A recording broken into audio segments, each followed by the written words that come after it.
So you selected ScreenMeet and specifically remote support live and Beam, which is our unattended product. Can you tell us a little more about, why we were the winner? Why you selected us?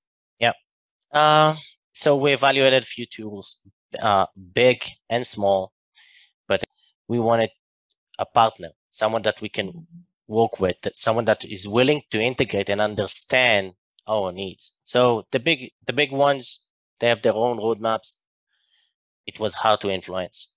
The really small ones not really have the time or are not willing to invest in integrating it in ServiceNow. And you guys was the perfect match because you said, okay, we have a potential. Let's build something together that can help you, but also can help us. So this one was really, really important because again, the whole thing was the cockpit experience. We want everything in front of us. So all the classic one, again, it's outside of the platform, any platform. Yeah. And it's not what we want. We want to be a few steps ahead. Right.